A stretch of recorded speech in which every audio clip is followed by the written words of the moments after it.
Hello student, आज का हमारा टॉपिक है human circulatory system. Human circulatory system के अंदर हम ब्लड, हार्ट और ब्लड वेसल्स की स्टडी करते हैं।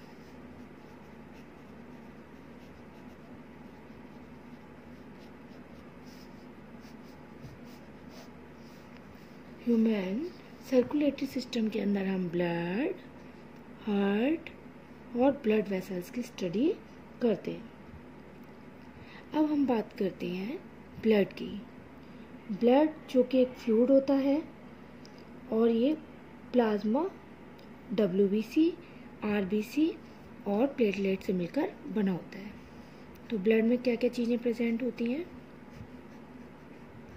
WBC, white blood cell, RBC, red blood cell and platelets. तो ये इन तीनों चीज़ों से मिलकर आपका ब्लड बना होता है। तो हमारे ब्लड में WBC, RBC और प्लेटलेट्स प्रेजेंट होती है। अब WBC वाइट ब्लड सेल्स होती हैं जो कि एक सोल्जर की तरह, सेना की तरह काम करती हैं। हमारी बॉडी में लिम्फोसाइट सेल्स भी कहलाती हैं और ये फाइट करती हैं बाहर से आने वाले जर्म्स से। इनका लाइफ स्पैन जो होता है, लाइफ स्पैन वो 1 to 5 डेज का होता है, जबकि RBC का लाइफ स्पैन 1 to 20 डेज होता है। और प्लेटलेट्स ब्लड क्लॉटिंग में हेल्प करती हैं, रुधिर का थक्का जमाने में हेल्प करती हैं। तो इनकी इम्पोर्टेंट वर्क है। अब हम बात करते हैं हार्ट की। जो ह्यूमन हार्ट होता है वो एक क्लोज फिस्ट की तरह होता है। ह्यूमन हार्ट कैसा होता है? एक क्लोज्ड फिस्ट की तरह होता है, बंद मुट्ठी के आकार का होता है और 4 चैम्बर्ड होता है। इट्स मीन कि 2 ऑरिकल होते हैं और 2 ही वेंट्रिकल होती हैं। कैसे? एक सिंपल सा ड्रॉ करके दिखाती हूँ मैं आपको।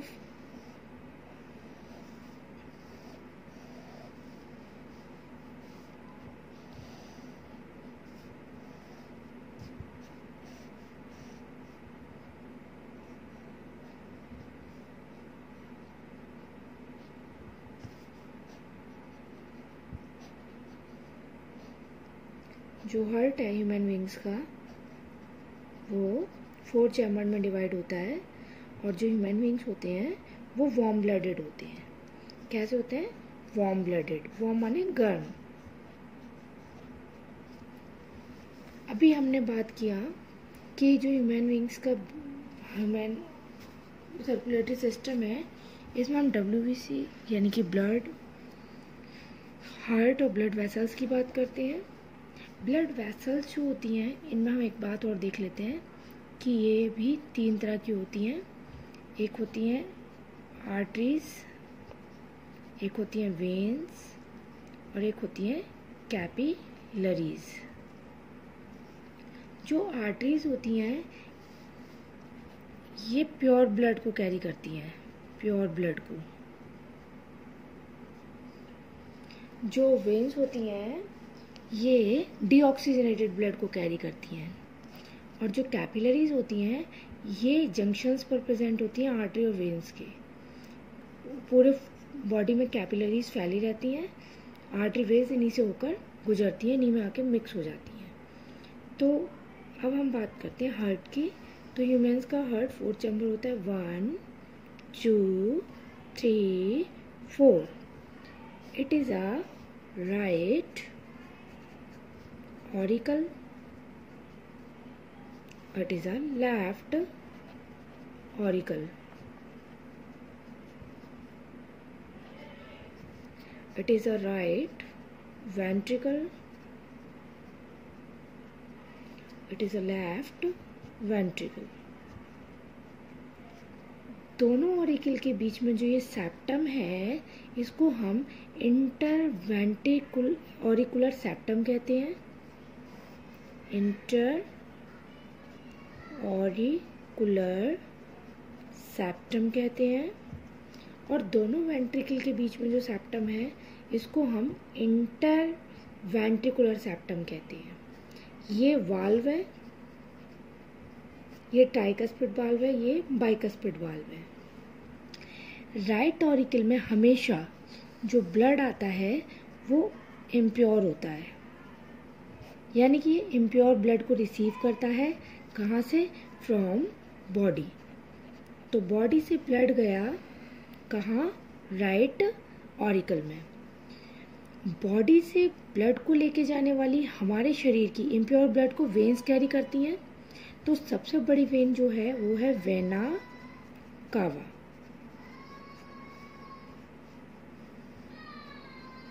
ये ब्लड को लेकर गई हमारे हार्ट के राइट ऑरिकल में। यहाँ से ब्लड को पंप कर दिया गया राइट वेंट्रिकल में। अब राइट वेंट्रिकल में भी इम्प्योर ब्लड है। ये इम्प्योर ब्लड यहाँ से कहाँ ले जाया जाएगा? लंग्स के पास। ये आपके लंग्स हैं। तो लंग्स के पास इसे लेके कौन आएगा? इसको लेके आने वाला है पल्मोनरी आर्टरी,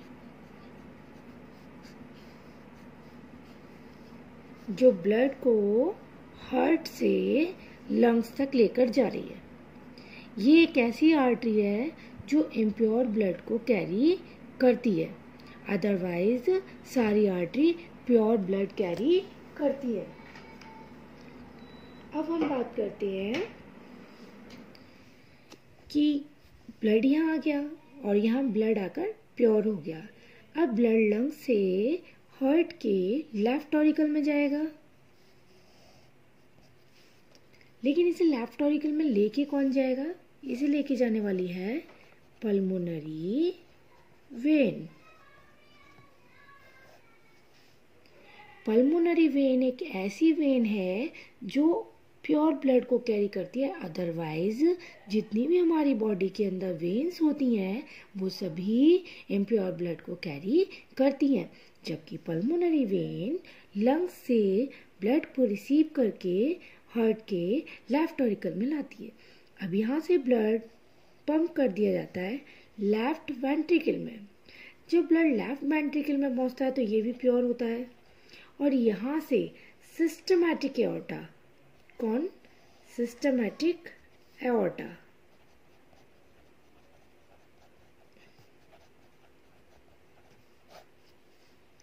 सिस्टमैटिक एओर्टा जो कि हमारे शरीर की सबसे बड़ी आर्टरी है, वो ब्लड को कहाँ ले जाती है? बॉडी में ट्रांसफर कर देती है। इस तरह से बॉडी में ब्लड सर्कुलेट होता रहता है। इम्प्योर ब्लड बॉडी से हार्ट में जाता है, हार्ट उसे शुद्ध होने के लिए लंग्स में भेज देता है, फिर लंग्स से दोबारा शुद्ध होके हार्ट में आता है और हार्ट इसे बॉडी में ट्रांसफर कर देता है। अब हम बात करते हैं अपने नेक्स्ट टॉपिक की, कि हमने यहाँ तो ये समझ लिया जो ह्यूमन हार्ट है वो 1 मिनट में 72 टाइम बीट करता है, 72 बार धड़कता है हमारा हार्ट, यानी कि एक बीट को आने में 0.8 सेकेंड का समय लगता है। 60 सेकेंड में 72 बीट आती हैं, तो एक बीट 0.8 सेकेंड में आती है। अब आपको मैं एक कलरफुल डायग्राम के थ्रू हार्ट को एक्सप्लेन करती हूँ। आपके सामने एक हार्ट का फिगर है। Purple colour show the deoxygenated blood, while as red color show the oxygenated blood. It's mean कि ये आपका राइट ऑरिकल है, देखो यहाँ लिखा हुआ है राइट एट्रियम, ओके। ये आपका लेफ्ट एट्रियम है ये आपका राइट वेंट्रिकल है और ये लेफ्ट वेंट्रिकल है।